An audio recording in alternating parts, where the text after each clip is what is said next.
Всем привет! Рада всех приветствовать на своем канале. И я очень счастлива, что буквально, я думаю, через пару денечков, а может быть и в день, когда я буду выкладывать это видео, на канале уже на моем будет нас 5000. Для меня это очень приятная новость. Я жду это с нетерпением. Ну а сегодня я хочу записать видео небольшое по просьбе моей подписчицы, которая меня попросила показать мое рабочее место, а именно стол. Но я покажу не только стол, но и все мое рабочее место. Оно у меня немножко с секретом. В общем, видео будет о святая из святых для любой рукодельницы. Это о пространстве, нашем рабочем пространстве, а в частности моем. Вы, наверное, по моим видео помните, что у меня совершенно был давным-давно другой стол.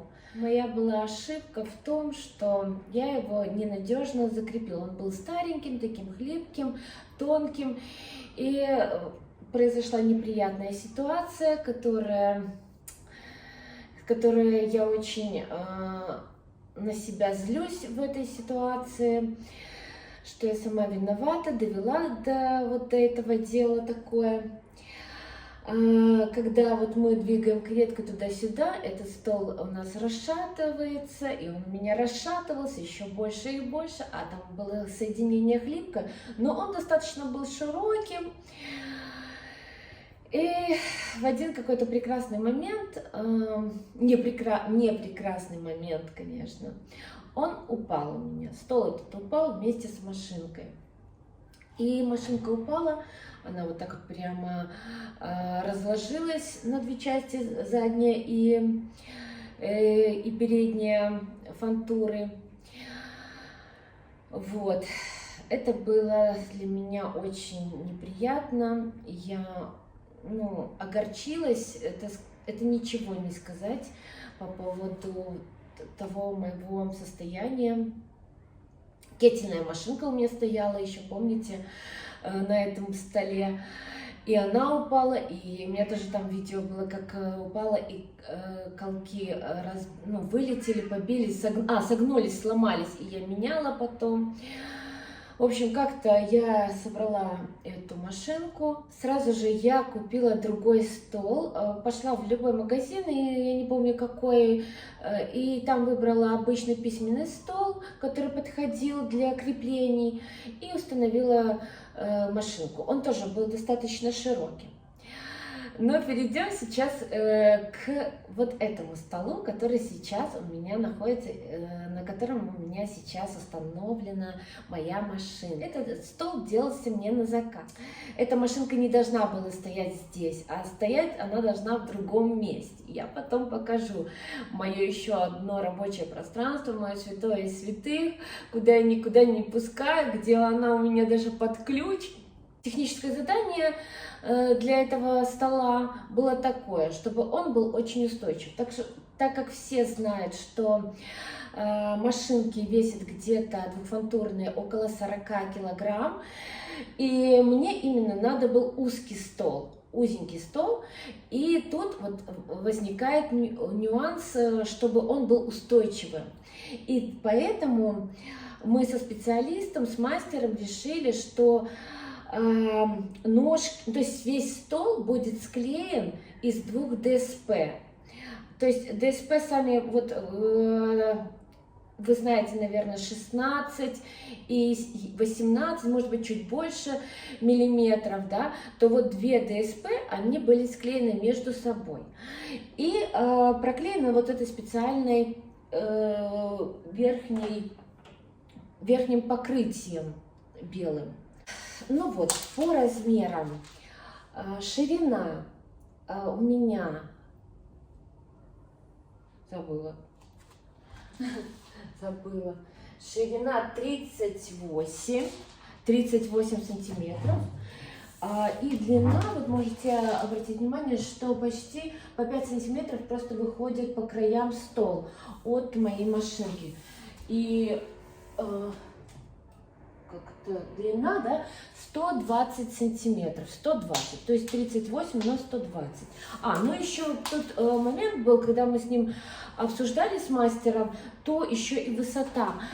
Высота должна была быть такая, чтобы мне, не высоко было, а наоборот чуть-чуть ниже, чтобы я могла, знаете, не уставала рука, да, когда мы проводим вот так вот кареткой, чтобы не на весу она больше была, а наоборот вниз. И по высоте мой стол 68 сантиметров. 68 сантиметров по высоте. Вот то, что я говорила, ширина вот этого вот самого двусклеенных ДСП 3,5 сантиметра. 3,5 сантиметра, да? 1,8, да, наверное, получается 1 сантиметр 8. Да, сами были ДСП склеены. Я взяла телефон в руки, камеру, и хочу более детально показать вам стол мой рабочий. Вот такой толстый вот ДСП, который склеенный. Это не сама вот такая вся конструкция, а она склеена из 2 ДСП и проклеена вот этим вот покрытием, да. Конечно же, у меня стоит вот это перекрытие, вот это вот, которое тоже фиксирует всю конструкцию стола. Стол тоже вот такой вот широкий. Вот это вот столешница сама. Вот так вот оно все выглядит. Я скажу так, что именно мне нужно было, чтобы он был такой ширины, достаточно узкой. И сейчас мы перейдем к интересному моменту. Я вам покажу, почему именно оно должно было для меня быть таким узким. Конечно же, лучше делать пошире. Чуть-чуть буквально, может быть 5-10 сантиметров. Но я сейчас покажу свой секрет, свою мастерскую, свою лабораторию, свой мирок. Никто туда не заглядывал, только заглядываю я. И сегодня я приглашаю вас ко мне в другое место. И сейчас мы находимся в коридоре моей квартиры, и по проекту, по задумке по моей, вся моя рабочая комната, рабочее пространство должно было находиться вот здесь, вот в этом шкафу. Я специально его делала под себя, потому что тут достаточно был большой коридор, и у нас гардеробная отдельно мы тоже запланировали, то есть там наша вся верхняя одежда, то есть как сам шкаф нам не нужен был. И я придумала, что вот эта зона достаточно будет хороша для моей рабочей атмосферы. Вот такой он шкаф обычный, не купе, вот с такими вот даже замочками. Оно закрывается. Так, и вот мы попадаем вот в этот мой шкаф. И вот здесь, как вы понимаете, вот здесь вот и должна была стоять моя машина. А здесь у меня и от машинки стоит разные не инструменты, а аксессуары, которые я пользуюсь очень редко. Поэтому они здесь стоят, нитки стоят, лежат, моталка. В этой коробке у меня тоже нитки лежат. Вот, и здесь вот такое вот чудесное у меня еще одно пространство, там, где стоят все мои машинки. Здесь баночки, а здесь эти машинки. Там кетины, это швейные, это оверлок, та распашивалка. Вот эти все машинки, все мое, так сказать, богатство, это все я покупала на протяжении своей сознательной, ну, такой самостоятельной, наверное, даже скажу, жизни. Это в течение там 15-20 лет. Я такой принципиальный человек, что никогда не хочу никому быть должна. И поэтому я не просила там ни родителей, ни мужа, чтобы там он купил. Я могу накопить, собрать денежки, не походить какую-нибудь зиму в обуви зимней, там, допустим, это было неоднократно, но у меня стояла цель, я хочу такую машинку, допустим, и я откладывала, и потом покупала, и что я сейчас просто вот кайфую от того, что у меня все это есть, и оно все мое, и я никому не должна. А то, знаете, бывает такое чувство, что вот тебя купят, а ты не будешь ничего делать, и тебе скажут, ну, давай, когда ты мне уже там что-то свяжешь, и ты, ну, вот это вот тянет тебя. И у меня, слава богу, такого нет. Это у меня не для заработка, я никогда не зарабатывала на этом. Это для меня просто для души, для моего состояния, для... вот я хочу потворить, я творю, я и шью, и вяжу, могу что-то еще позаниматься, каким-то другим мастерством, рукоделием, но никому ничего, как говорится, не должна. Ну, продолжим обзор по моей секретной комнате, так сказать.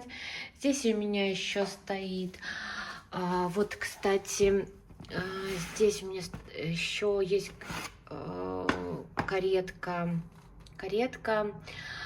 ажурная. Это для перфокарточной машинки, которая она у меня была. Я ею не так много и работала, потому что я как-то уже накопила на машинку другую.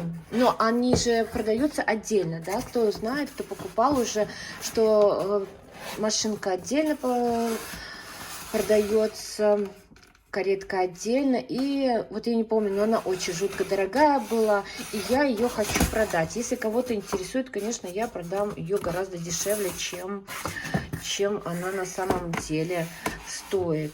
Я покажу вам верхние мои полки. Здесь мои, ну, вот такие полочки. Здесь находятся у меня нитки, бобины. Там еще какие-то нитки, то есть туда вглубь я становлюсь на стульчик. Там у меня вот тоже пакет с нитками, с разными. Здесь у меня и где-то еще вот кофты, те, которые я уже, ну, не ношу или хочу сделать какой-то. Вот сейчас вот покажу вам. О, кстати, вот кофта, которую я как раз и вязала вот этой вот кареткой ажурной. Вот я вам и покажу вот эту вот свою работу. По правде сказать, не так-то просто и работать ажурной кареткой. У меня сразу не получалось, я вот помню, я не понимала, в чем дело. Там должен быть оттяг правильный, но не сразу у меня получилось. И вот такое вот у меня очень красивое платье. Я тогда сшила, у меня была такая... Ой, шила, говорю. Связала, у меня такая была идея. Видите, то есть платье все розовое. Я очень люблю фуксию с черным. И вот этот вот тоненький мохер полностью связан вот, полностью ажуром. Вот именно этой кареткой. Вот так вот. И получается, что оно вот так просвечивается. Очень красиво. Ну, задумка неплохая вот такая была. И очень красивое такое сочетание цветов. Но что я хочу сказать, что мне не очень идут такие модели, которые завышенная грудь. Я становлюсь как-то большевато в этом. Поэтому, ну, мне нравится это платье, но оно уже, скорее всего, стало для меня туникой. Потому что, наверное, вот как-то смотрю, то ли вещи садятся, то ли тетя Таня растет. Наверное, второе, скорее всего. Вот, садятся, конечно. Вот, ну еще вот покажу, уже раз мы, тут некоторые модели, которые вещи, которые я вязала, но вы их не видели, я не показывала в своих видео, ну, уже раз вот они как-то попали мне на глаза, я покажу. Тоже вот сочетание фуксии с черным. И здесь у меня еще такая рюш, я пристрочила ее. Да. Здесь посередине коса была, она вывязывалась отдельно. Вот такая вот яркая кофточка красивая. Потом еще у меня вот то, что помните, я вам рассказывала, мы делали с вами эти завязки, повязки, не повязки, а резинки на волосы. И из пайеток у меня была нить в пайетках. Вот эта кофта, вот эта нить. Смотрите, как она красиво смотрится. Здесь у меня вот такие вот рукава. Я даже сейчас надену, я как-то ее давно не носила, потому что что-то она у меня где-то затерялась, или дочка она мне свезла эту кофту, но она достаточно красиво смотрится за счет цвета и пайеток, конечно. И тогда пошла мода на эти плечи. Вот, и вот такая кофточка у меня она получилась. Вот. Так, может, я неправильно тут выложила. Ну, в общем, как-то вот так вот, да. Вот. Вот с такими плечами, может быть, какие-то нюансы, конечно, и были, потому что я первый раз тоже вязала ее, и пайетки были, тоже трудности, я уже рассказывала, что иногда бывает, что не провязывается, особенно на резинках, когда резинку вяжешь, пайетки могут застревать в язычках иголки. Ну и еще одну вот кофточку я покажу, тоже я не показывала ее, мне она очень нравится, она у меня такая зимняя. Ну вот смотрите, какая прелесть, ну просто я увидела в одном каталоге вот такую кофту, и все, понимаете, ну я просто думаю, ну вот она должна быть моей, я должна это сделать, понимаете, даже я думаю, что все такие, вот кто вяжет, шьет, мы можем все купить и в магазине, не вопрос. Но когда ты вяжешь это, сам делаешь, это ну вот прям гораздо приятнее. Особенно, ну вот для себя приятно вязать, ну, может быть, для кого-то, ну, и для кого-то приятно. Я для мужа иногда вяжу, очень редко, давно не вязала ничего. Детям тоже редко вяжу, потому что обычно они вот, когда целенаправленно им свяжешь, то они носить не будут. А вот, допустим, когда я себе вяжу какую-то кофту, дочка увидит, все, она начинает уже носить. И вот эти вот, которые мы вязали с вами, оранжевый топик, американку, все. Она сразу посмотрела, вот как приехала, посмотрела и подумала, что это за, ну, не то. Потом надела, такая, мама, я заберу. Это тоже приятно, когда оценивают твою работу и другие люди, и им нравится то, что ты делаешь. Это, конечно, тоже бесценное такое вот наслаждение такое происходит у тебя внутри. В общем, что не только ты думаешь, как это красиво, но и другие тоже думают, что это красиво. Вот. Ну, еще много чего у меня, конечно, связано. Может быть, в процессе всех видео других, которые я буду делать, я, конечно же, буду показывать еще какие-то мои проекты. Еще я надеюсь, что мы сделаем много с вами других проектов вместе. Мне очень приятно, что вы смотрите меня. Я скажу, что у меня очень душевная, атмосферная аудитория. В общем, я затянула это видео, и что я хочу сказать. Спасибо всем за просмотры. До встречи в следующем видео, и всем пока.